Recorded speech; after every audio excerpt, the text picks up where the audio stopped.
The warning came on a cold Tuesday morning. It traveled across the galaxy at the speed of light, bouncing from relay station to relay station until it reached every corner of known space. The message was simple. The message was terrifying.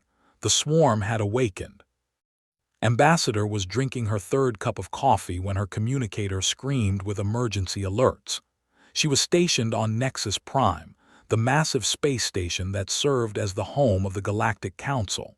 For 3 years, she had represented humanity among the stars. She had dealt with trade disputes, cultural misunderstandings, and the occasional border conflict. Nothing had prepared her for this. She rushed through the curved hallways of the station, passing aliens of every shape and size.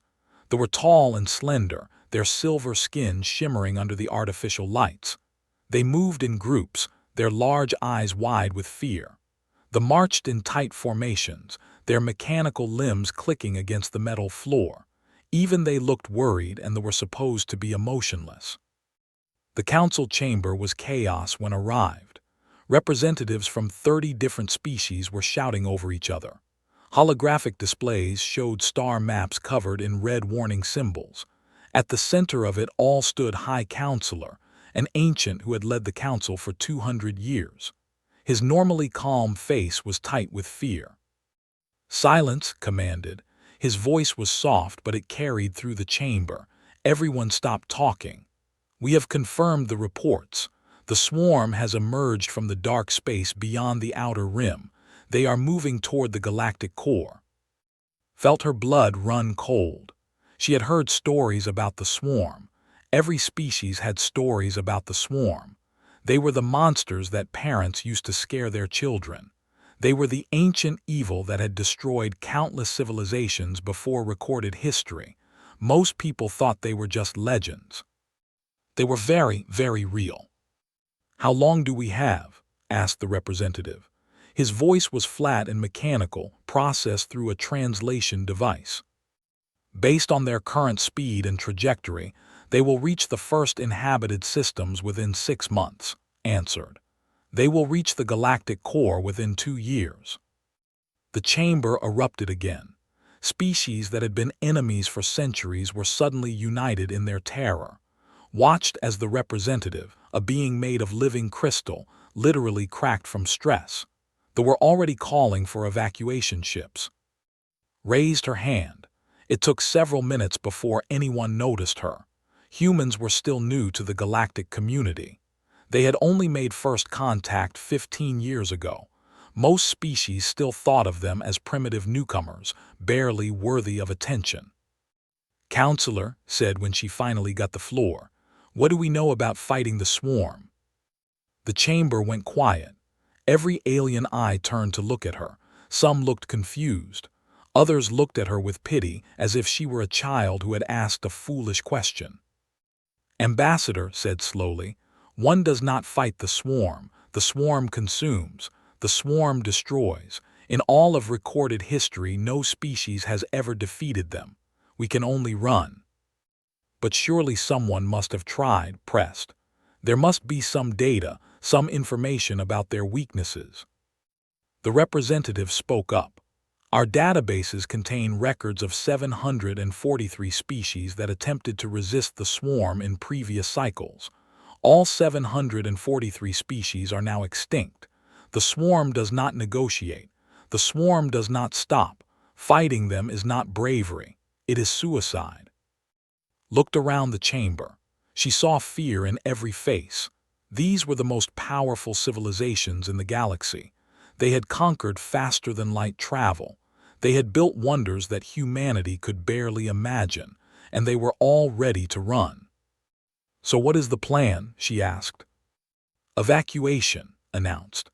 "The Council will coordinate a systematic withdrawal to the far galactic rim. We will establish new colonies beyond the swarm's projected path. We will survive as our ancestors survived before us. The swarm will consume what we leave behind, and eventually they will return to dormancy. In a few thousand years, our descendants can reclaim what was lost." A few thousand years, felt sick. They lived for centuries. They could upload their minds and live forever. A few thousand years was nothing to them, but to humans who were lucky to see 100 years, it was an eternity. "What about the species in the swarm's path?" asked. "What about the planets that cannot be evacuated in time?" Silver Face showed something like sadness. "They will have to make their own arrangements. The Council cannot save everyone. We must focus on preserving as many as possible." Pulled up her and looked at the star maps. Her heart stopped when she saw Earth's position. It was directly in the swarm's projected trajectory, not on the edge, not barely in danger, directly in their path. "Earth," she whispered, 8 billion people." The representative next to her placed a gentle hand on her shoulder. "I am sorry, Ambassador. Perhaps some of your people can be evacuated to a few million maybe. It is the best we can offer." A few million out of 8 billion. Felt tears burning in her eyes, but she refused to let them fall. Not here. Not in front of these beings who had already written off her entire species. The Council voted that day. Every species voted in favor of evacuation. Every species except one. Humanity abstained, told them she needed to consult with her government before committing to any plan. The other representatives nodded sympathetically. They assumed she was in shock. They assumed she would come around eventually. Returned to her quarters and opened a secure channel to Earth. It took precious minutes for the signal to travel across the light years. When the connection finally established, she found herself looking at the face of Secretary General Park, the leader of the United Nations. "Ambassador," Park said, his face was gray with stress. "We received the Council's warning. We know what is coming." "Sir, the Council is evacuating. They are offering to take some of our people, but—" His voice broke. "Sir, they are leaving us behind." Park was quiet for a long moment. Behind him could see other world leaders gathered in the UN headquarters. The President of the United States, the Prime Minister of China, the Chancellor of the European Federation. They all looked exhausted. They all looked determined. "Ambassador," Park said finally, "how long until the swarm reaches Earth?" 8 months, sir. Maybe 9 if they stop to consume other systems along the way." "Can we evacuate everyone?" Did the math in her head. Humanity had a small fleet. Most of their ships were designed for short-range travel within the solar system. They had maybe 50 vessels capable of interstellar flight. Each one could carry a few thousand people. The math was brutal. "No, sir," she admitted. "We could save maybe 500,000 people, less if we want to bring supplies and equipment." Park nodded slowly. He looked at the other leaders in the room. Something passed between them, some unspoken agreement that could not quite understand. "Then we will not evacuate," Park said. Stared at her screen. "Sir." "Ambassador, humanity has faced extinction before. Ice ages, plagues, world wars. Every time someone has said that we were finished. Every time we proved them wrong." Park leaned forward, his eyes burning with intensity. "We will not run. We will not abandon our home. We will stand and fight." "Sir, the Council says fighting is impossible. They say everyone who has tried has died." "Then we will be the first to try and succeed," Park said simply. "Or we will die on our feet instead of running for 1,000 years. We need you to deliver a message to the Council." Straightened in her chair. "Yes, sir." "Tell them that humanity appreciates their offer of evacuation, but we must decline. Tell them that Earth will remain in the path of the swarm. Tell them—" Park paused, and when he spoke again, his voice was like iron. "Tell them that humanity will stand alone if we must, but we will stand." The next morning, returned to the Council chamber. Most of the seats were already empty. Species were not waiting for the formal evacuation to begin. They were already fleeing, desperate to put as much distance as possible between themselves and the coming storm. Counselor was still there, overseeing the withdrawal. A handful of other representatives remained, finishing last-minute business before their own departures. They all looked at with curiosity as she approached the central podium. Ambassador said, "Have you consulted with your government?" "I have, counselor." "And will humanity be joining the evacuation fleet? We have reserved space on several. Your people will be safe with us." Took a deep breath. She thought about her family back on Earth, her parents in Airs, her sister in Tokyo, her nephew who had just learned to walk. She thought about every human who would not be saved. "Humanity declines the Council's generous offer," said. Her voice was steady. She was proud of that. "Earth will not be evacuated." Blinked his large silver eyes. "I do not understand. Ambassador, without evacuation your species will be destroyed. The swarm will consume your world. Your people will die." "We understand the risks, counselor." "Then why?" The old seemed genuinely confused. "Why would you choose death?" "We are not choosing death," said. "We are choosing to fight." The silence that followed was absolute. Even the automated system seemed to pause. Every alien in the chamber stared at as if she had lost her mind. "Fight," repeated. "Ambassador, you cannot be serious. Your species has only been in space for a few decades. You have no military fleet. You have no advanced weapons. You have nothing that could possibly stand against the swarm." "We have 8 billion people who refuse to abandon their home," said. "We have scientists who will find weaknesses in the enemy. We have soldiers who will fight until their last breath. We have mothers and fathers who will protect their children with their bare hands if they must." "You have hope," said sadly. "Hope is not enough against the swarm." "Maybe not, but hope is all we have. And we would rather die fighting with hope in our hearts than live as refugees for 1,000 years, knowing that we ran without trying."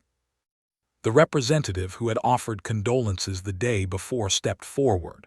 Her name was, and she was young by standards, only 150 years old.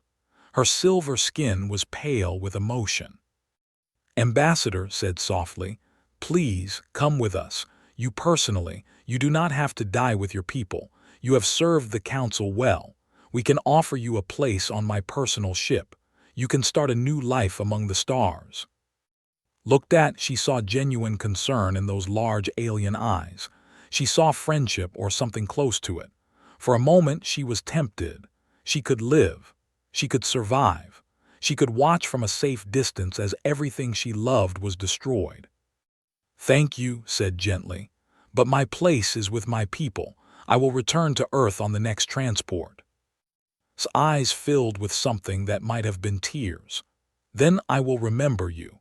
When the histories are written, I will make sure that humanity's courage is not forgotten." "Do not write us off just yet," said with a small smile. "You might be surprised." Over the next few days, watched as the great exodus began. Massive, each one large enough to hold millions of beings, launched from orbital stations and disappeared into faster-than-light travel. Entire fleets of warships, which could have been used to fight the swarm, instead served as escorts for fleeing civilians. Planets were abandoned. Space stations were left to drift. The greatest civilizations in the galaxy packed their bags and ran. Stood at a viewing window as the last departed from Nexus Prime. The station itself would be abandoned within the week. There was talk of destroying it so the swarm could not use its resources. Thousands of years of galactic history erased because no one was willing to defend it. Her communicator buzzed. It was a message from Earth, from Admiral, the man who had been appointed to lead humanity's defense. "Ambassador," the message read, "we are beginning preparations. Every factory on Earth is being converted to military production. Every able-bodied person is being trained. We do not know if we can win, but we are going to try. Come home. We need you." Read the message twice. Then she looked out the window at the endless stars. Somewhere out there in the darkness between galaxies, the swarm was coming. Ancient, hungry, unstoppable. She smiled. "Let them come," she whispered. "Let them come and see what humans are made of." She turned away from the window and headed for the docking bay. There was a transport leaving for Earth in 2 hours. She intended to be on it. Behind her, Nexus Prime grew quieter and quieter as the last stragglers fled. Soon it would be completely empty, a ghost station orbiting a star that the swarm would devour. But did not look back. She was done with the Council. She was done with the species who had abandoned them. She was going home to fight. Humanity had made its choice. It would stand alone against the darkness. It would fight against impossible odds with whatever weapons it could build and whatever courage it could find. It would probably die. But it would die standing. And sometimes that makes all the difference. As boarded the transport, she sent one final message to the Galactic Council. It was short. It was simple. It was the most human thing she could think of. To all species of the Galactic Council, humanity thanks you for your concern. We understand that you believe resistance is futile. You may be right, but we are not very good at giving up. If any of you change your minds and decide to join us, we will welcome your help. If not, we wish you safe travels. When this is over, when the swarm has passed, look for us among the stars. We might surprise you. Ambassador representing the United Nations of Earth. No one replied. The message went out into the void and disappeared unanswered. But did not need an answer. She already knew what she had to do. The transport engines roared to life. The stars stretched into lines as they entered faster than light travel and went home to fight for her world. The great exodus continued. Species fled. Empires fell. The galaxy emptied. And on a small blue planet orbiting an unremarkable yellow star, humanity began to prepare for war. Admiral stood on the bridge of the UTS Defiance and stared at the holographic display before him. The display showed Earth, beautiful and blue, surrounded by the thin defensive line that humanity had managed to build in 6 months. 53 warships, 200 converted cargo vessels, 3,000 fighter craft. It was nothing. It was everything humanity had. Admiral, his aide said quietly, the scout ships have returned. The swarm is 2 days out. Nodded slowly. He was 62 years old. He had served in the United Nations Space Force for 40 years. He had fought pirates near Jupiter. He had negotiated tense standoffs near the asteroid belt. He had never imagined that he would be leading humanity's last stand against an alien invasion. Show me, he said. The display changed. Instead of Earth, it now showed sensor data from the edge of the solar system. Felt his heart freeze. The swarm filled the screen. Thousands of ships, maybe millions, moving through space like a living wave. The ships were not built from metal and plastic like human vessels. They were grown. They were alive. Massive bioships, some as large as small moons, pulsed with sickly green light. Smaller craft swarmed around them like insects around a hive. The whole mass moved with terrible purpose toward the sun. How many? Asked, though he was not sure he wanted to know. Our best estimate is approximately 3 million vessels, his aide replied, ranging from fighter-sized organisms to capital ships several kilometers in length. Admiral, our entire fleet could not destroy even 1% of them. Closed his eyes for a moment. 3 million ships against 53. The math was brutal. The math was hopeless. But giving up was not an option. Begin final preparations, ordered. All ships to battle stations. I want every fighter launched and every weapon charged, and get me a channel to Earth. The communication screen flickered to life, showing Secretary General Park in the command center beneath Geneva. Park looked like he had not slept in weeks. Neither had anyone on Earth. Admiral, Park said, we have seen the reports. How bad is it? Bad, sir, very bad, but we knew this was coming. Straightened his uniform. Sir, I want you to know that every man and woman in this fleet is prepared to fight. We will not make this easy for them. Park nodded. The people of Earth are watching, Admiral. Every screen on the planet is showing your fleet. Everyone knows what you are about to face, and everyone believes in you. I appreciate that, sir, but I cannot promise victory. I can only promise that we will make them pay for every inch of space they take. That is all we ask, Admiral. Make them remember humanity. The channel closed, turned back to the main display.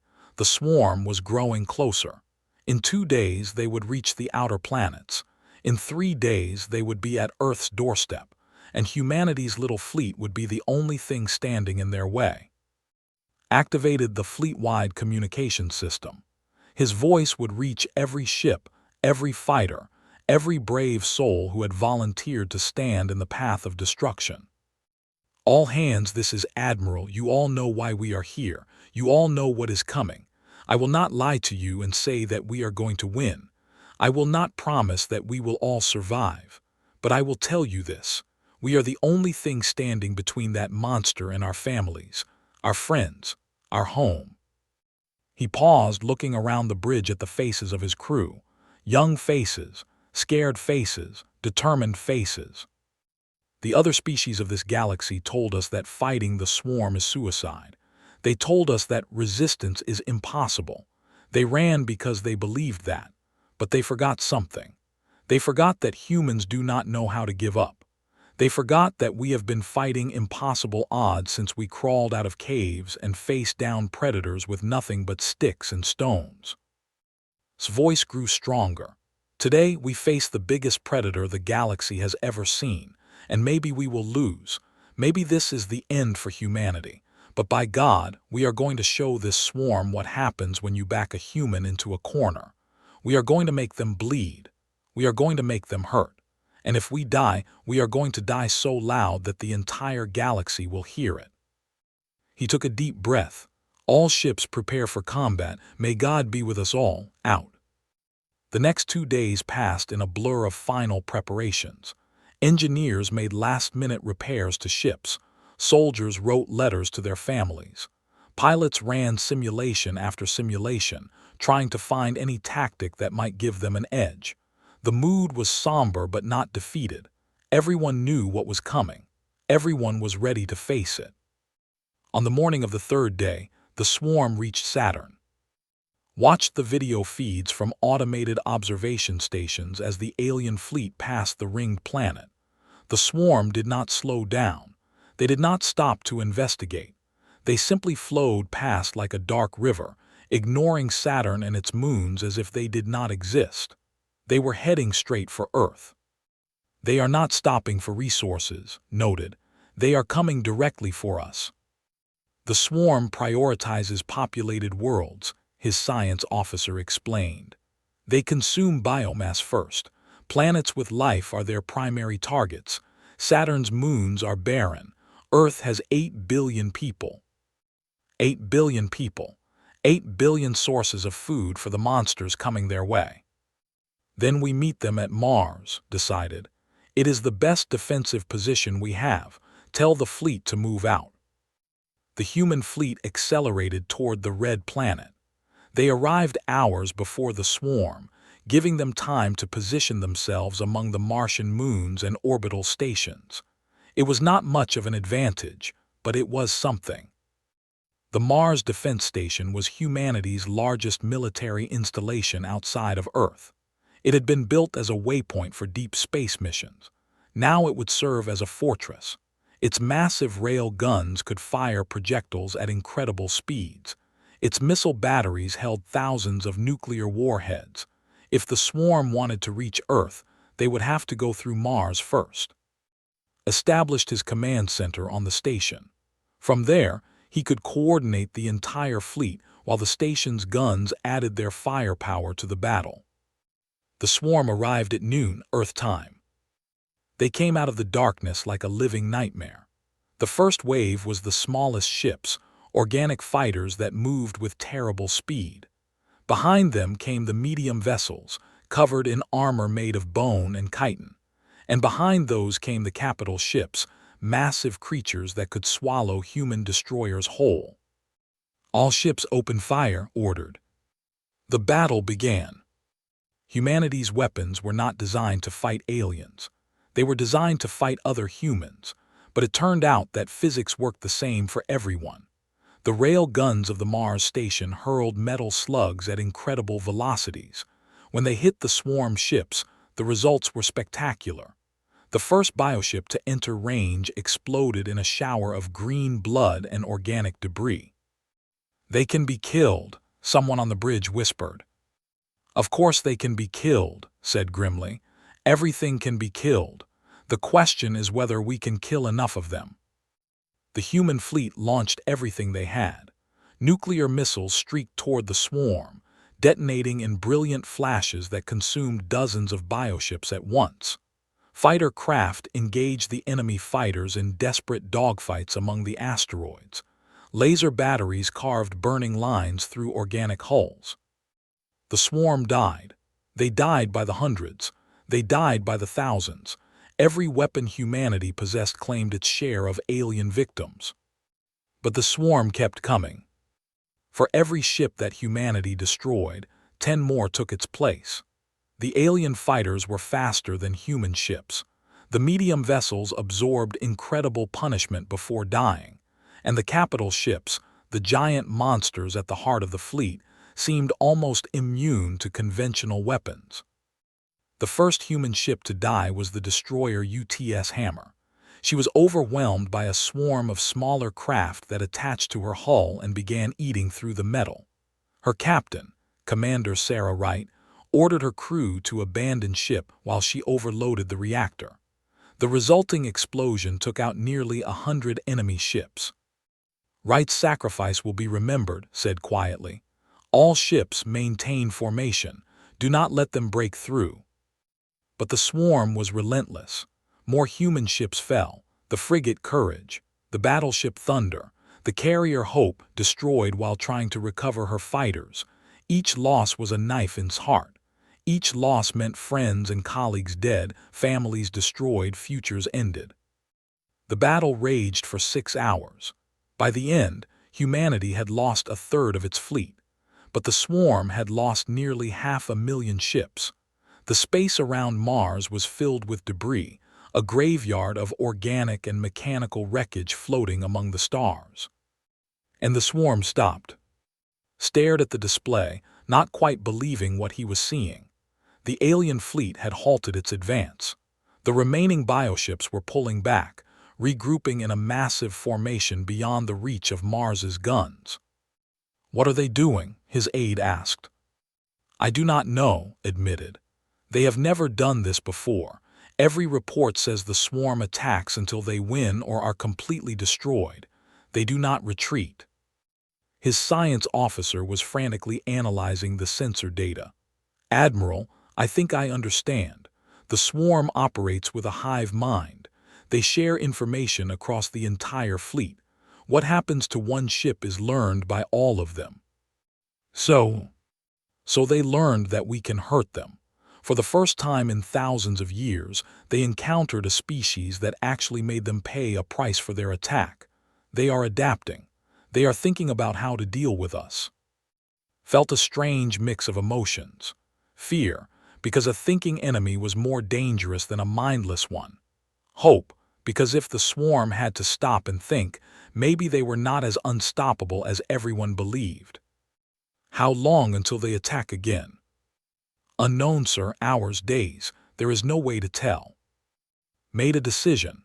He activated the long-range communication system and sent a message on all galactic frequencies. It was a simple message, just 3 words, but he hoped that somewhere out there, someone would hear it. "They can die."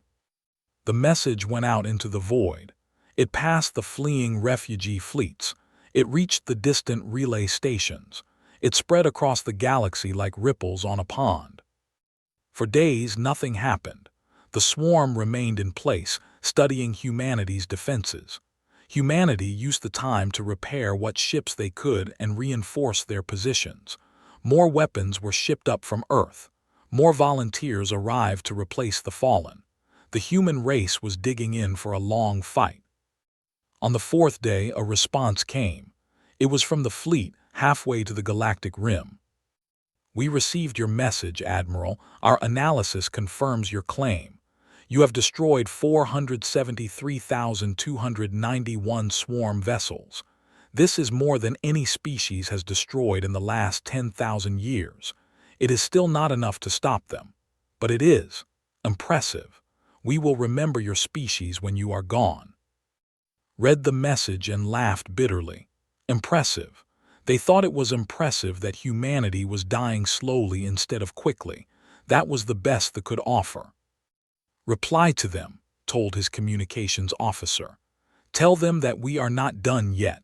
Tell them that if they want to remember us as losers, they will have to wait a while longer. The officer hesitated.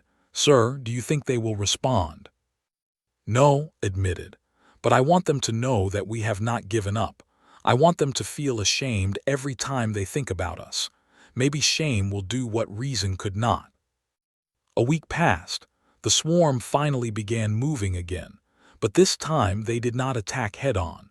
They split into smaller groups trying to surround Mars to cut off humanity's defenders from reinforcement. They had learned from their first battle. They were adapting. Adapted too. He pulled the fleet back to a formation. He used the Martian moons as shields. He set up ambushes in asteroid fields. Every trick he could think of, every strategy that had ever worked in human history, he tried against the swarm. The second battle of Mars lasted 3 days. Humanity lost another quarter of their remaining ships. The swarm lost another 1,000,000. The space around Mars became so filled with debris that navigation became dangerous for both sides. And still the swarm kept coming. Knew he could not hold Mars forever. The math was simple. Even if humanity killed 10 swarm ships for everyone they lost, the aliens would still win eventually. There were just too many of them. Admiral, his aide said on the morning of the 4th day, the swarm is preparing another assault. Our scouts report a massive force gathering on the far side of the planet. They are going to try to overwhelm us. Looked at the display. His fleet was down to 30 ships. The Mars station was running low on ammunition. The fighters were nearly gone. They had fought harder than anyone had expected, but the end was coming. Very well, he said quietly. All ships prepare for final engagement. It has been an honor serving with you all. He was about to give the order to attack when his communications officer shouted in surprise. Admiral, we are receiving a message from Earth. It is from Ambassador. Put it through. Appeared on the screen. She was standing in some kind of laboratory, surrounded by scientists and holographic displays. Her eyes were shining with excitement. Admiral, we found something. Our scientists have been studying the swarm ships that we captured during the first battle. We found a weakness. Leaned forward. What kind of weakness? Their hive mind. It is controlled by a central signal. The capital ships broadcast this signal, coordinating all the smaller vessels. If we can disrupt that signal, the smaller ships lose coordination. They become confused, uncontrolled. Smiled fiercely. We can blind them, Admiral. We can make them deaf and dumb. How? We have developed a weapon, a kind of electronic virus. It will not destroy the swarm, but it will cripple their ability to coordinate. They will have to fight as individuals instead of as a hive. That changes the odds significantly. Felt something he had not felt in weeks. Hope. How long until this weapon is ready? It is ready now. We are uploading it to your systems. You just need to deliver it to one of the capital ships. If we can get the virus into their network, it will spread to the entire fleet. Looked at the display showing the swarm forces. Millions of ships, including dozens of capital ships. Getting close enough to deliver a virus would be almost impossible. But almost impossible was better than completely impossible. We will find a way, said. Send the virus, and Ambassador, thank you. Nodded. Make them pay, Admiral. Make them regret ever coming here. The channel closed. Turned to his crew, and for the first time in days he smiled. Ladies, and we have work to do. The battle is not over yet. Somewhere out in the darkness, the swarm was preparing to attack. They thought they were hunting prey. They did not realize that the prey had just grown teeth. The swarm broke through the Mars defense line on a Thursday morning. Admiral watched from the bridge of the battered UTS Defiance as the alien fleet poured past the red planet like a dark tide. The Mars station was gone, destroyed in a suicide run by its commander when the swarm breached the outer walls. 2,000 brave souls, gone in a flash of nuclear fire that took 10,000 enemy ships with them. It was not enough. It was never enough. "All ships fall back to Earth," ordered. His voice was hoarse from days of shouting commands. "Regroup at the lunar defense perimeter. We make our final stand there." The remains of humanity's fleet limped toward home. 22 ships left out of the original 53. Most were damaged. All were running low on ammunition. The crews were exhausted, pushed past the breaking point by constant combat, but they kept fighting. Reviewed the status reports during the long journey back to Earth.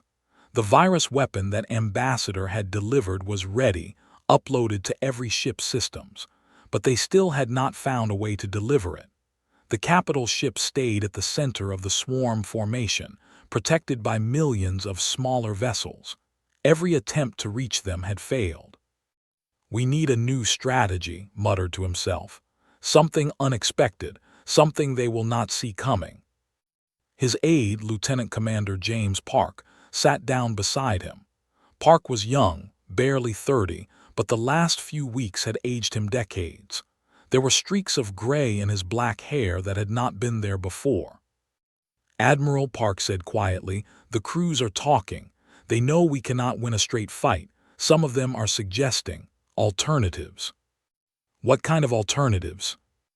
"Ramming attacks. Load the ships with explosives, set autopilot, and crash them into the capital ships. It is the only way to get close enough to deliver the virus." Was quiet for a long moment. He had considered the same thing. It was the logical choice. Trade ships for a chance at survival, but it meant asking men and women to die. "We will not force anyone to do that," said finally, "but ask for volunteers. Make sure they understand what they are signing up for." "Yes, Admiral." Park stood to leave but stopped him. "James, if we survive this, I want you to know that I am proud of you, of all of you." Park managed a tired smile. "Thank you, sir, but let us focus on surviving first." The fleet reached Earth's orbit 2 days later. The lunar colonies had been evacuated, their populations crowded into already packed cities on the surface below. The moon now served purely as a military staging ground, its surface covered with weapons platforms and missile batteries. And beyond the moon, approaching fast, came the swarm. Positioned his remaining ships in a defensive arc around Earth. Behind them, every orbital station and satellite had been armed. Below, ground-based lasers and missiles stood ready. It was the largest concentration of firepower in human history. It still looked pathetically small compared to the alien fleet filling the sky. "Admiral," his sensor officer reported, "the swarm is entering Earth orbit. Lead elements will be in weapons range in 15 minutes. All stations prepare for combat, and get me a channel to Earth." Secretary General Park appeared on the screen. Behind him could see the emergency command center buried deep beneath Geneva. Screens showed feeds from around the world.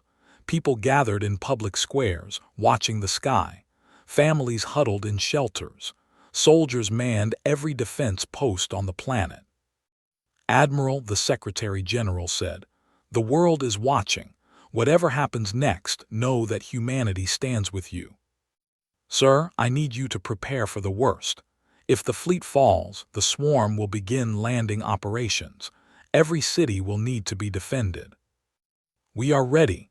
Every weapon on Earth is pointed at the sky. Every citizen who can hold a gun has one." Park's voice was steady. "We will fight them in the streets if we have to. We will fight them in the mountains. We will fight them in every building and every basement. They will not take this planet easily." Nodded, he had expected nothing less from humanity. "Good luck, sir."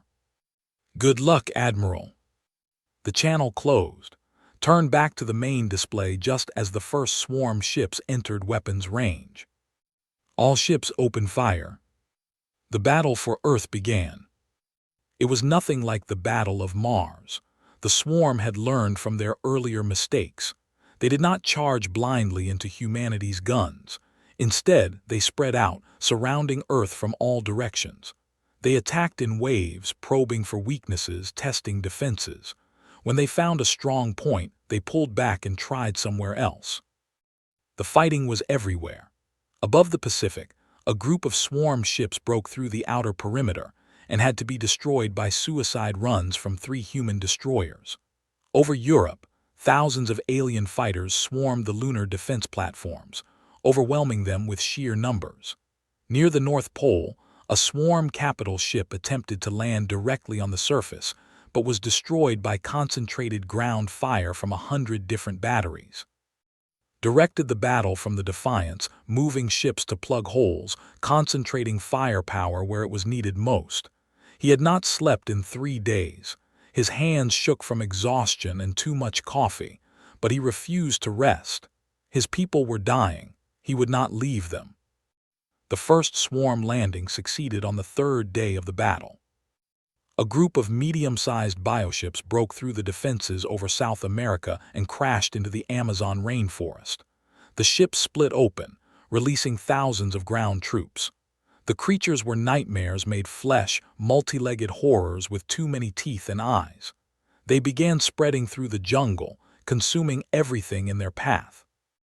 The Brazilian military responded immediately. Tanks rolled into the jungle. Jets dropped bombs on the landing sites. Soldiers engaged the creatures in brutal close combat. The battle raged for hours. Received the reports with a heavy heart. The ground troops were holding, but just barely. Every hour, the swarm landing zone expanded a little more. Every hour, more soldiers died. "We need to destroy those landing ships," told his staff. "If we can cut off the reinforcements, the ground forces can mop up what is already there." "Sir, we do not have any ships available," his tactical officer replied. "Every vessel is engaged in orbital combat." Made a decision that would haunt him for the rest of his life. Pull the destroyers from the African sector. Send them to South America. "Sir, that will leave the African coast undefended." "I know, do it anyway." The destroyers redeployed. They destroyed the swarm landing ships in South America. The ground battle turned in humanity's favor. The alien beachhead was contained and eventually destroyed. But the African coast was left open. 3 hours later, a massive swarm force landed in Nigeria. The fighting that followed was worse than anything had imagined. The swarm poured into the cities, attacking everything that moved. Civilians fled in terror. Soldiers fought back with everything they had. The streets ran green with alien blood and red with human blood. Lagos fell in 6 hours. Abuja held out for 2 days before being overrun. The Nigerian army was destroyed. Millions of people died. Watched the feeds from orbit and felt something inside him break. He had made the choice. He had saved South America and lost Africa. He had decided who lived and who died. "Admiral," Lieutenant Commander Park's voice broke through his thoughts. "You could not have known. You made the best choice you could with the information you had." "I made a choice," said flatly. "People died because of it." "People would have died either way. You saved more than you lost. Tell that to the families in Nigeria." Park had no response to that. The battle continued. More landings, more losses, more impossible choices. The swarm kept coming, endless waves of ships and troops that humanity could not stop. But humanity kept fighting. In Tokyo, a retired physics professor discovered a flaw in the swarm's communication system. Working from a basement laboratory, he developed a jamming signal that could disrupt the hive mind for short periods. His invention was rushed into production and distributed to every military unit on the planet. Suddenly, the alien ground troops were easier to kill. They lost coordination. They made mistakes. In New York, a teenage hacker named Maria Santos broke into the swarm's data network. She did not fully understand what she was looking at, but she recorded everything and sent it to military intelligence. The information she gathered revealed the location of the main swarm command ship, hidden at the center of the alien fleet. In Mumbai, a cargo pilot named Raj was evacuating wounded soldiers when a swarm fighter attacked his transport. His engines were destroyed. He was going to crash into a hospital filled with refugees. Instead, he turned his ship toward a swarm carrier that was launching more fighters. He rammed his transport into the carrier's hangar bay, destroying both ships. The carrier's death saved the hospital. Raj became a hero. Schools were named after him. Songs were written about him, but he never knew. He died in the crash, just another name on the endless list of the fallen. Stories like these repeated across the globe. Ordinary people doing extraordinary things, sacrificing themselves so others could live, fighting back against impossible odds with whatever weapons they could find. The swarm had never encountered anything like it. In all their millions of years of conquest, the swarm had faced many species. Some had been technologically advanced. Some had been physically powerful. Some had possessed weapons that could destroy planets. All of them had eventually broken. All of them had reached a point where they stopped fighting and started running. Humanity refused to break. On the 5th day of the battle, Admiral received a message from the swarm. It was the first time the aliens had ever tried to communicate with a species they were attacking. The message was simple, translated by the best alien linguists available. Why do you continue? You cannot win. Stop fighting. Submit. Your suffering will end. Stared at the message for a long time. Then he wrote a reply. We continue because we are human. We cannot win, but we can make you pay such a price that you will remember us forever. We will not submit. We will not stop fighting. And when the last human dies, they will die spitting in your face. He sent the message and returned to the battle. The swarm responded with the largest assault yet. Every ship they had threw themselves at Earth's defenses. The sky burned with weapons fire. Ships exploded in brilliant flashes that could be seen from the surface. The lunar defense platforms were overrun and destroyed. Half of humanity's remaining fleet was wiped out in a single hour. But the assault failed. The swarm could not break through to Earth's surface in force. Their losses were enormous, even by their standards. For the first time in the battle, the alien fleet pulled back to regroup. Looked at the status displays. He had 12 ships left. Earth's surface defenses were battered but intact.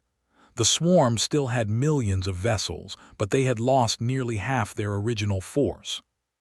We are still here, he said to no one in particular. By God, we are still here. His communications officer looked up from her station. Admiral, we are receiving transmissions from the Galactic Rim, multiple sources. The fleeing species, they are watching us. What are they saying? They are, the officer paused, listening to her earpiece. They are calling us insane. They say no species has ever survived this long against the swarm. They say it is impossible. Laughed. It was a harsh, bitter sound. Tell them that impossible is just another word for something that has not been done yet. The battle continued. The swarm attacked again and again. Humanity defended again and again. Days blurred together. Victories and defeats blended into an endless nightmare of combat and death. And then on the 14th day, something changed. Was in his quarters, trying to get a few hours of sleep, when Park burst in without knocking. Admiral, you need to see this. The swarm, they are retreating. Was on the bridge in seconds. The main display showed the alien fleet pulling back, not just regrouping, but actually withdrawing from Earth's orbit. The massive bioships that had filled the sky for weeks were turning away, heading back toward deep space. What is happening? Demanded. Is this a trick? We do not know, sir, but look at this. Park switched the display to long-range sensors. Eyes went wide. Ships, hundreds of ships, coming from the direction of the Galactic Rim, not swarm ships. These were built from metal and composite, proper civilized vessels, and they were coming fast. Admiral, the communications officer reported, her voice shaking. "We are receiving a message. It is from High Counselor of the Galactic Council." Felt like he might collapse. "Put it through." The ancient appeared on screen. His silver face was unreadable, but his eyes were bright. "Admiral Humanity, we have been watching your struggle. We have seen you fight against impossible odds. We have seen you refuse to surrender, refuse to run, refuse to die quietly." Paused. "We were wrong to abandon you. We are coming back. We are coming to fight." Tried to speak, but no words came out. He looked around the bridge at his exhausted, battered crew. They were staring at the screen with expressions of disbelief. "The fleet is 2 hours behind us," continued. "They are mobilizing their energy weapons. They are being converted to carriers. Every species that fled is returning. You showed us something we had forgotten, Admiral. You showed us how to be brave." Finally found his voice. "Counselor, why now?" His answer was simple. "Because you made us ashamed. You, the youngest and weakest species in the galaxy, stood and fought while we ran. Every day we watched you dying, and every day we felt the shame grow heavier. We could not live with ourselves if we let you fall alone." The swarm, sensing the approaching threat, began to withdraw faster. They had not expected reinforcements. They had not planned for the entire galaxy turning against them. Straightened in his chair. His exhaustion was still there, but underneath it he felt something new, something that felt like hope. "Counselor," he said, "it is good to have you back. Now pick a target and start shooting." On the screen, the first warships entered Earth's orbit. Their guns were already firing. The tide of the war had turned. High Matriarch stood on the observation deck of the Eternal Dawn and watched the blue planet grow larger in the viewing window. Earth, the human, the place where the galaxy's youngest species had done the impossible. "Matriarch," her aide said softly, "we are receiving updated tactical data from the human fleet. The swarm is in full retreat. They are regrouping near the outer planets." "How many do they have left?" "Approximately 1.2 million vessels. The humans destroyed nearly 2 million before we arrived." Closed her large silver eyes for a moment. 2 million vessels. Her own species had never destroyed more than a few thousand swarm ships in any battle throughout their long history, and they had always lost those battles eventually. But the humans had not lost. They were battered, bleeding, pushed to the edge of extinction, but they had not lost. "Signal Admiral," ordered. "Tell him the fleet is at his disposal. We will follow his command in this battle." Her aide hesitated. "Matriarch, some of the captains are questioning that decision. Is a human. He has only been fighting in space for a few decades. Our officers have centuries of experience." "And how many swarm ships have our centuries of experience destroyed?" asked quietly. The aide had no answer. "The humans know how to fight this enemy. We do not. We will learn from them." Turned away from the window. "Send the signal." Admiral stood on the bridge of the Defiance and tried to process what had happened in the last 24 hours. Just yesterday, he had been preparing for humanity's final stand. Now, the space around Earth was filling with allied ships from a dozen different species. They had arrived first, their sleek silver vessels moving with elegant precision. Behind them came their ships bristling with weapons that made human technology look primitive. They brought their crystal ships, strange and beautiful, powered by energy systems that no one fully understood. Even the small species had come, the ones without warships, bringing supply vessels and medical frigates and anything else they could offer. It was the largest fleet ever assembled in galactic history, and they were all looking to for orders. "Admiral," Lieutenant Commander Park said, "the species representatives are requesting a strategic briefing. They want to know the plan." Laughed tiredly. The plan, right. He had been making up the plan as he went along for weeks. He supposed he should try to sound more professional now. Set up a conference call with all fleet commanders. Let us figure out how to win this war. The holographic conference room filled with faces. A dozen other species that barely recognized. They all looked at him with a mixture of respect and curiosity. He was the human who had made the swarm bleed. He was the man who had done the impossible. Ladies and others began. Thank you for coming. I know many of you traveled a long way to be here, and I know some of you probably think joining this fight is crazy. He paused. You might be right, but since we are all here, we might as well win.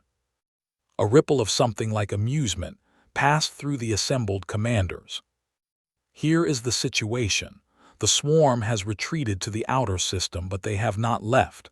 Our intelligence suggests they are waiting for something. Maybe reinforcements. Maybe they are trying to figure out what to do next. Either way, we cannot let them regroup. He pulled up a tactical display showing the swarm's current position. The key to defeating them is their hive mind. They coordinate through a central signal broadcast from their capital ships. We have developed a virus that can disrupt this signal. If we can deliver it to one of the main command ships, it will spread through their entire network. The swarm will lose coordination. They will be vulnerable. The War Admiral, a massive being whose body was more machine than organic, spoke up. How do you propose to deliver this virus? Our analysis shows that the capital ships are heavily protected. That is where you come in, said. The human fleet is too damaged to punch through their defenses alone, but with your ships, we can create an opening. We hit them with everything we have, draw their attention to multiple fronts, and create a gap for a strike team to reach the command ship. A strike team, the repeated. You mean a suicide mission? I mean a mission with a low probability of survival, corrected. But not zero. We have volunteers. Leaned forward. Admiral, that would be honored to provide ships for this mission. Our pilots are among the best in the galaxy. As are ours, the said quickly. The will not be outdone in bravery. Soon every species was offering volunteers, held up a hand to stop them. I appreciate the offers, but this mission requires human ships. We designed the virus. We know how to deliver it, and, he paused, choosing his words carefully. This is our fight. You all came to help us, and we are grateful, but the strike team should be human. It is only right. The alien commanders exchanged glances. They did not fully understand human concepts of honor and pride, but they respected enough to accept his decision. Very well, said. What do you need from us? Everything you have. Hit the swarm from every direction. Make them think the attack is coming from everywhere at once. Keep their attention on you while we slip through. And if you fail, the asked. Smiled grimly. Then you get to say you tried, and you can tell the galaxy that humanity died fighting until the very end. The planning session lasted for hours. Details were worked out. Attack vectors were calculated. Every ship was assigned a role. By the end, they had a plan that might actually work. Might returned to his quarters after the meeting. He needed sleep, but his mind would not quiet. Instead, he sat at his desk and wrote letters. To his wife, who was huddled in a shelter beneath Beijing. To his children, grown now, serving in the ground forces. To friends he had lost in the battle. To the families of those who had died under his command. A knock at his door interrupted him. It was Ambassador. Admiral, she said, may I come in? Of course, I thought you were on Earth. I was, but when I heard about the strike mission, I requested a transfer to the Defiance. She sat down across from him. I want to be part of it. Studied her, was not a soldier. She was a diplomat, a politician, a talker. But there was steel in her eyes that had not been there before the war. This is not your kind of fight, Ambassador. No, but it is my fight, she leaned forward. Admiral, I was there when the Council abandoned us. I watched every species run away. I felt the shame of being left behind. And then I watched our people, ordinary humans, fight and die to protect our home. I need to do my part. Your part is important, Ambassador. When this is over, someone needs to negotiate the peace. Someone needs to make sure humanity has a place in the galaxy. Someone else can do that. Right now I need to fight. Was quiet for a long moment. Then he nodded slowly.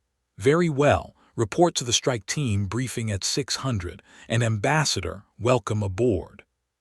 Smiled, thank you, Admiral. She left, returned to his letters. But now, strangely, he felt a little better. If people were willing to die for humanity, maybe they really did have a chance. The attack began at dawn, Earth time.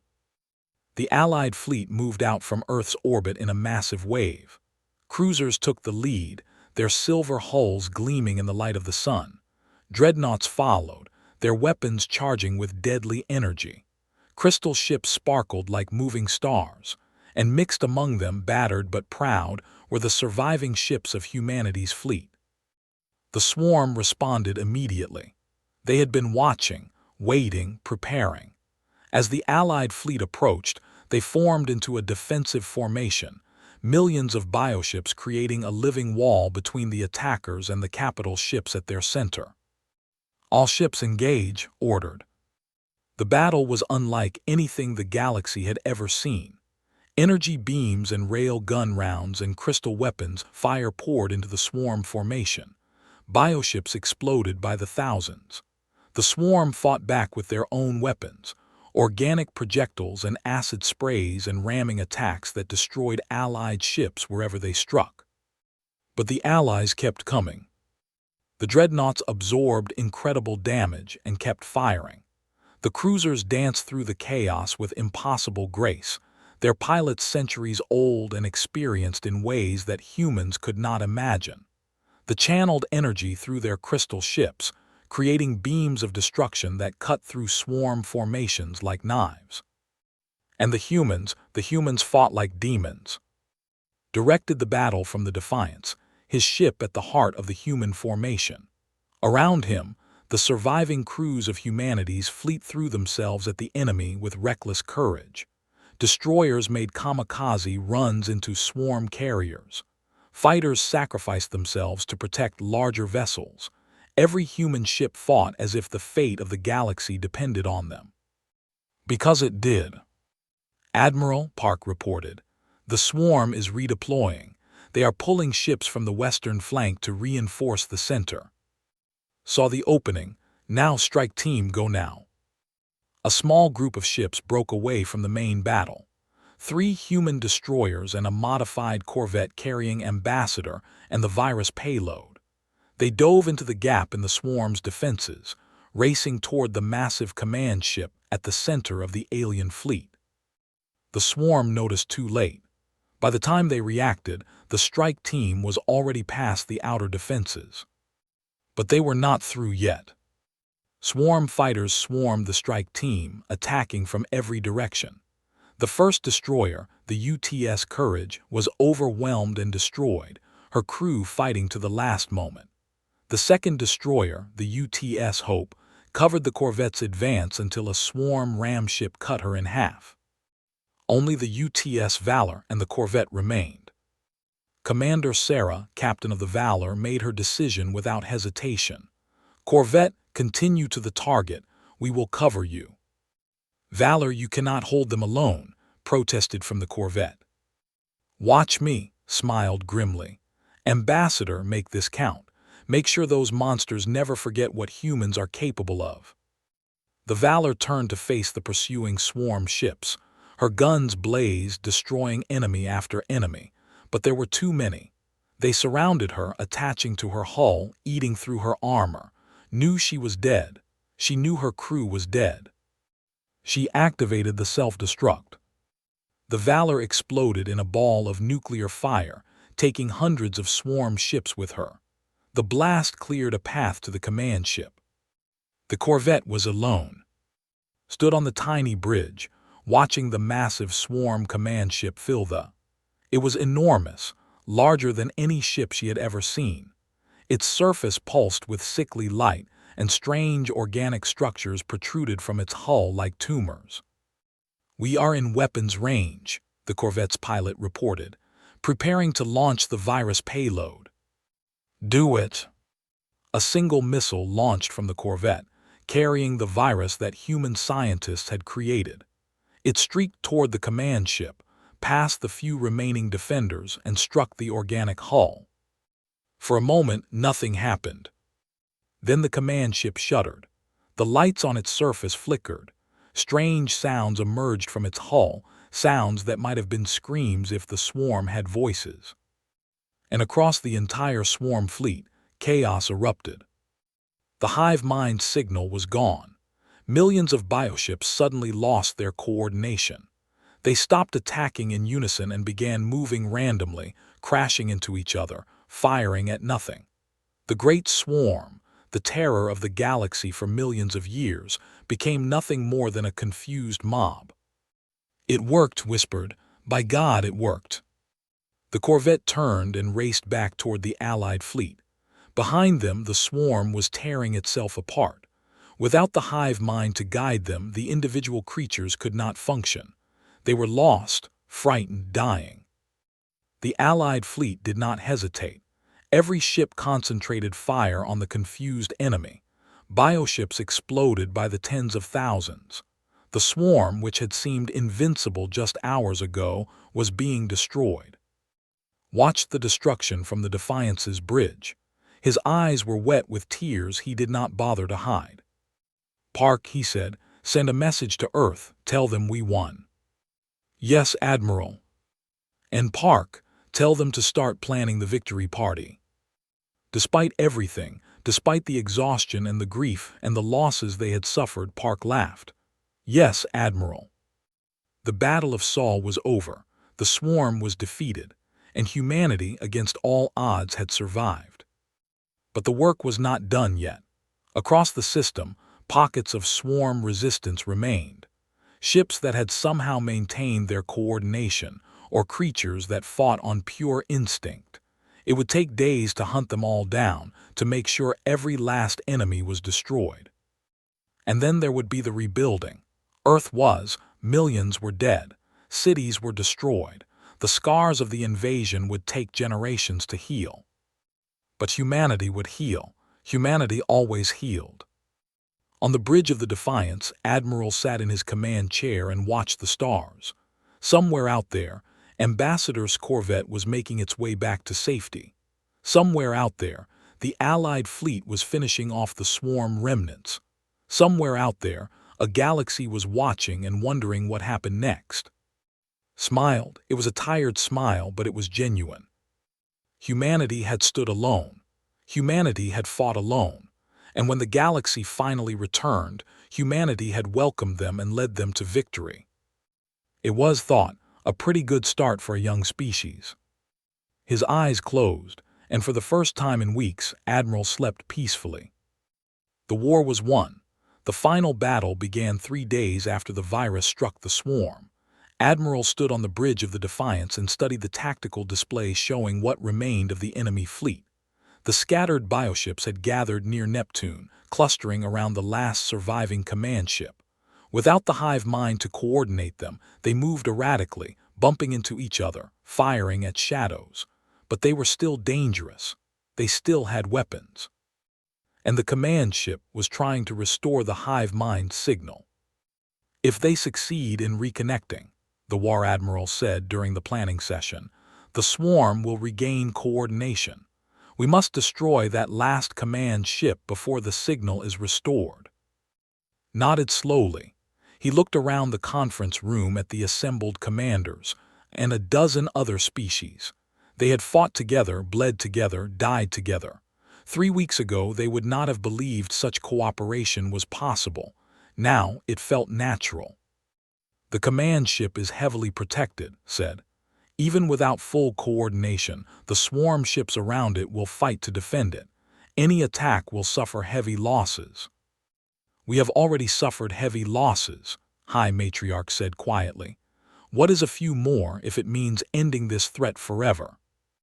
I am not talking about your losses, said. I am talking about mine. This is a human fight. We started it. We should finish it. The alien commanders exchanged glances. The War Admiral spoke first. Admiral, we have discussed this among ourselves. Your species has done more than enough. Let us carry the burden of this final battle." "No," his voice was firm. "The swarm came for Earth. They came for humanity. Our people died by the millions defending our home. We will not step aside at the end and let others take the glory." He paused. "Or the risk." Leaned forward. "Admiral, I must ask, why is this so important to you? The war is essentially won. The swarm is crippled. Does it matter who delivers the final blow?" Was quiet for a long moment. When he spoke, his voice was tired but certain.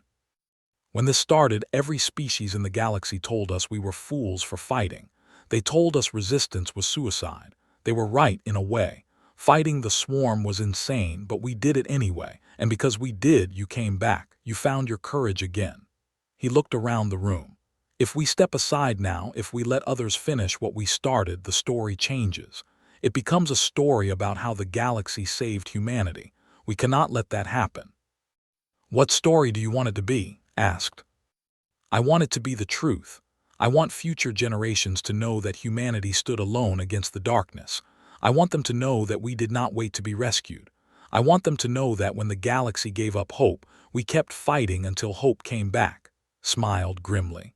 "And I want the swarm to remember that humans were the species that broke them. If any of them survive, I want them to fear us. Forever." No one argued after that. The attack force was assembled from what remained of humanity's fleet. 7 ships in total. The Defiance, battered but still fighting. 3 destroyers, 2 frigates. And the newly commissioned UTS Indomitable, a cruiser built during the war from salvaged parts and desperate engineering. She was ugly, patched together from a dozen different designs, but her weapons worked and her crew was eager. Insisted on leading the attack personally. "Admiral," Lieutenant Commander Park protested, "you should stay with the Allied fleet. Direct the battle from a safe distance." "There is no safe distance in this fight," clapped Park on the shoulder. "Besides, I am tired of watching other people die while I give orders from the rear. It is time I earned my place in this war." Park looked like he wanted to argue, but he knew it was pointless. He had served with long enough to know when the old man had made up his mind. "Then I am coming with you," Park said. "I was hoping you would say that." Ambassador was waiting for in the docking bay. She had refused evacuation to Earth after the virus delivery mission. She said there was too much work to do in space, coordinating between the human fleet and the alien allies, but suspected she just could not bring herself to leave. "Admiral," she said, "I wanted to wish you luck." "Thank you, Ambassador. When this is over, you will have the biggest job of anyone, rebuilding humanity's place in the galaxy." "I know," smiled slightly. "I have already started planning. The other species are eager to help. They feel guilty about abandoning us. I intend to use that guilt shamelessly." Laughed. "That sounds like the I know. Make sure they remember what humanity did here. Make sure they never forget." "I will, Admiral, I promise." They shook hands, then boarded the Defiance and prepared for war. The human attack force departed at midnight, Earth time. They traveled in formation toward Neptune, 7 small ships against the remnants of an empire that had terrorized the galaxy for millions of years. Around them, the Allied fleet took up supporting positions. They would provide covering fire and engage any swarm ships that tried to intercept the strike force. Stood on the Defiance's bridge and watched the stars pass. Somewhere behind him, Earth hung in the darkness but healing. 8 billion people were rebuilding their lives, mourning their dead, hopping for a future. They were counting on him to secure that future. He would not fail them. "Admiral," his sensor officer reported, "the swarm formation is in visual range." The main filled with the enemy. Thousands of bioships, clustering protectively around the massive command ship. The command ship itself was the largest swarm vessel anyone had ever seen, nearly 50 kilometers long, pulsing with organic energy. Strange structures on its surface were glowing brighter and brighter as it tried to restore the hive mind signal. "Time until the signal is restored," asked. Approximately 30 minutes, based on energy readings. 30 minutes to break through the defenses and destroy the command ship. It was not much time, but it would have to be enough. All ships attack formation, target the command ship. Everything else is secondary. The human fleet surged forward. Around them, the Allied fleet opened fire on the outer swarm defenses, drawing attention away from the strike force. Cruisers engaged groups of bioships. Dreadnoughts unleashed devastating salvos. Crystal beams carved through enemy formations. The human ships dove into the gap and raced toward their target. The swarm responded with everything they had. Bioships swarmed the human formation, firing acid projectiles and trying to ram the attacking vessels. The first destroyer, the UTS Victory, was hit by a ram ship and lost her engines. Her captain ordered the crew to abandon ship, then set the reactor to overload. The explosion destroyed a dozen enemy vessels and cleared a path deeper into the formation. "Victoria's sacrifice will not be wasted," said quietly. All ships increase speed, push through. The frigates pulled ahead, their smaller profiles making them harder to hit.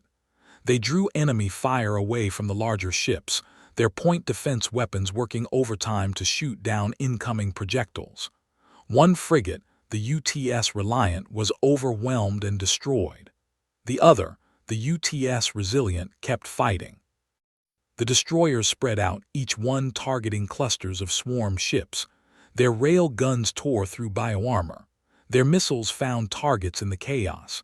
They bought time with their lives. The UTS Courage lasted longest, her crew fighting like demons until a swarm carrier rammed her broadside. The two ships tumbled together into a larger bioship, all three exploding in a massive fireball. Now only the Defiance, the Indomitable, and the wounded Resilient remained.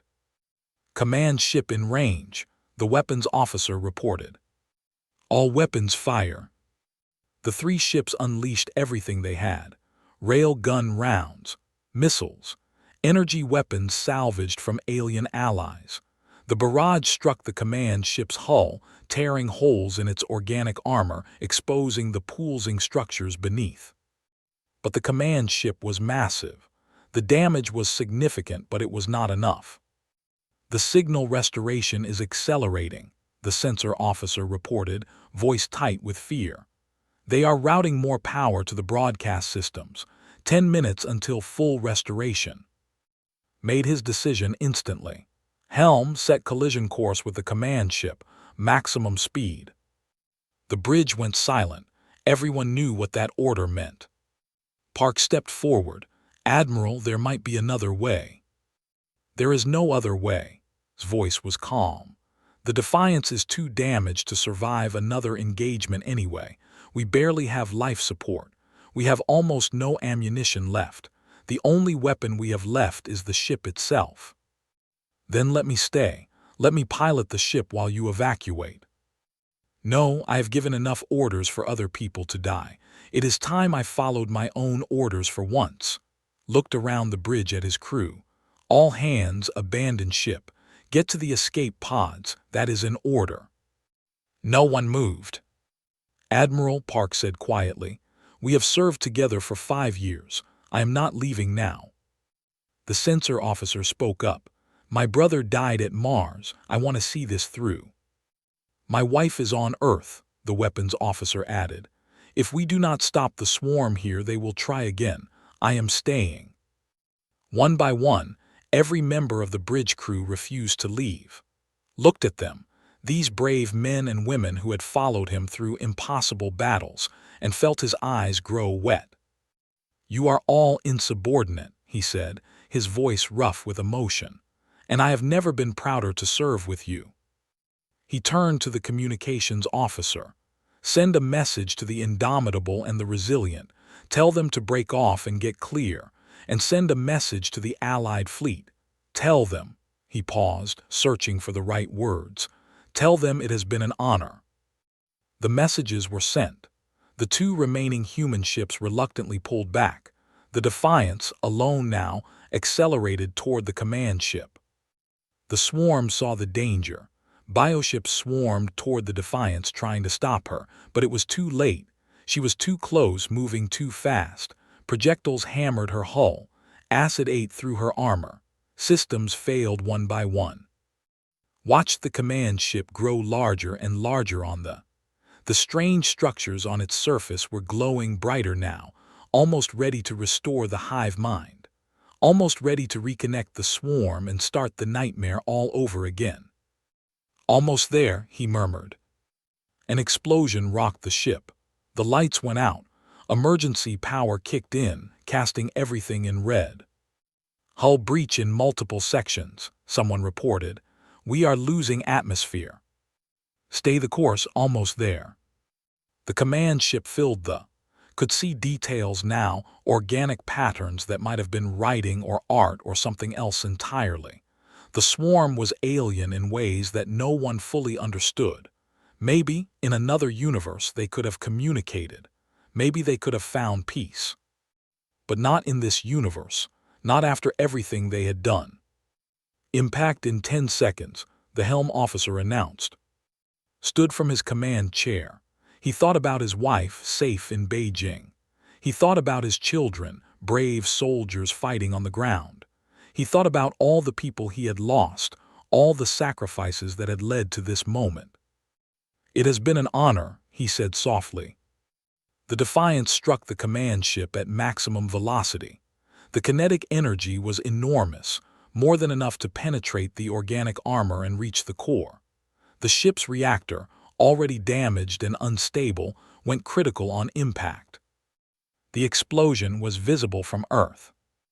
The command ship died instantly, torn apart by the combined force of the impact and the reactor detonation. The structures that were trying to restore the hive mind signal were destroyed.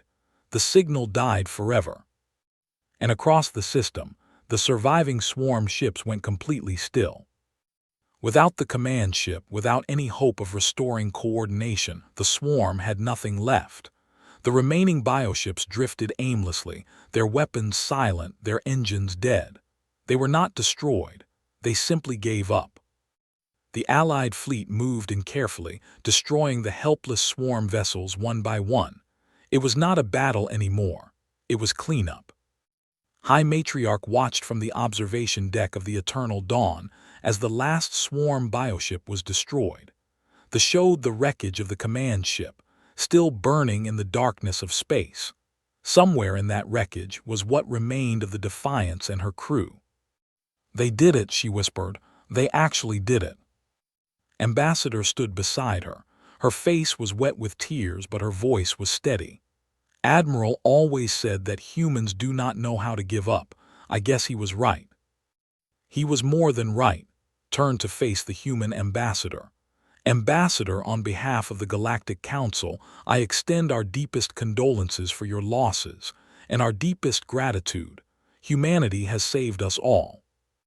We saved each other, said. We could not have won without your help. You could not have won, agreed. But you would have kept fighting anyway. You would have fought until the last human was dead. That is what shamed us into returning. That is what gave us courage. She paused. Ambassador, the Council will be reconvening soon. We will need to discuss the future of the galaxy. The old order is gone. The swarm changed everything. We need new leadership. What are you suggesting? Smiled, a strange expression on her silver face. I am suggesting that humanity should lead the new council. You have earned it. Was silent for a long moment. Then she shook her head slowly. No, humanity does not want to lead the galaxy. We just want to be part of it. She turned to look out the viewport at the distant sun. But we will not be ignored anymore. We will not be dismissed as primitive newcomers. We will have a voice. And when danger comes, we will not run. Then what do you propose? Partnership, real partnership. Every species working together, sharing knowledge and resources and responsibility. Not one species ruling, but all species cooperating. Smiled slightly. It will not be easy. We will argue, we will disagree, but we will face the future together. Considered this. It was not what she had expected. Most species, given the chance to rule, would have taken it. But then again, humans were not most species. "I will present your proposal to the council," she said finally. "I believe they will accept it." Good, turned away from the viewport. "Now, if you will excuse me, I have memorial services to plan, and a lot of letters to write to families who lost loved ones." "Of course, Ambassador, one more thing." "Yes, Admiral, what he did at the end. Why, he could have escaped, he could have lived." Was quiet for a moment, remembering the tired old man who had led humanity's fleet, the man who had made impossible decisions, the man who had refused to give up. "Because that is who he was," she said finally. "He could not ask others to sacrifice what he was not willing to sacrifice himself. He was not just our admiral, he was our symbol, and symbols matter." Nodded slowly. "I think I understand. I think I finally understand humans." 1 month later, a memorial was dedicated on the surface of Luna. It stood at the site of the old lunar defense platforms, looking out at Earth. The memorial was simple, just a white stone pillar with names carved into its surface. Every human who died in the war was listed there. Millions of names, in letters too small to read without help. At the top of the pillar, larger than the others, was carved a simple inscription in every known galactic language. Here humanity stood. Here the galaxy REMEMBERED how to fight. Below that, a single name in bold letters. Admiral MARCUSCHEN. Ambassador stood before the memorial, surrounded by representatives from every species in the galaxy, and dozens of others. They had come to pay their respects to the species that had saved them. "We came to the stars looking for friends," said, her voice carrying across the silent crowd. "We found a galaxy that thought we were too young, too weak, too foolish to matter. When danger came, they ran. They expected us to die." She paused, looking at the endless list of names. "They were wrong. We did not die, we fought, we bled, we sacrificed everything we had, and in the end we won." Her voice grew stronger. "Not because we were the strongest or the most advanced. We won because we refused to give up. We won because we believe that some things are worth dying for. We won because we are human." She turned to face the alien representatives. "You came back when you saw us fighting. You found your courage again because we showed you what courage looks like. That is the legacy of everyone whose name is on this monument. They died so that the galaxy could live. They died so that fear would not win." Looked up at the stars, at the distant suns where other species were already rebuilding their lives. "The swarm is gone, the war is over, but the lesson remains. The galaxy is full of dangers. There will be other threats, other enemies, other moments when running seems easier than fighting. When those moments come, remember this place. Remember what humanity did here. Remember that hope is stronger than fear and courage is stronger than despair." She placed her hand on the cold white stone. "Here humanity stood. Here we showed the galaxy what we are made of, and as long as there are humans in the universe we will keep standing, no matter what comes." The crowd was silent. Then slowly the alien representatives began to applaud. The sound grew, filling the dome, echoing out into space. Step back from the memorial. The ceremony was over. The war was over. But humanity's story was just beginning. Far away in the rebuilt cities of Earth, people looked up at the night sky with new eyes. They were not afraid anymore. They knew that the darkness was full of wonders as well as dangers, and they knew that whatever came next, they would face it together. Humanity had stood alone against the odds. Humanity had won. And the galaxy would never forget.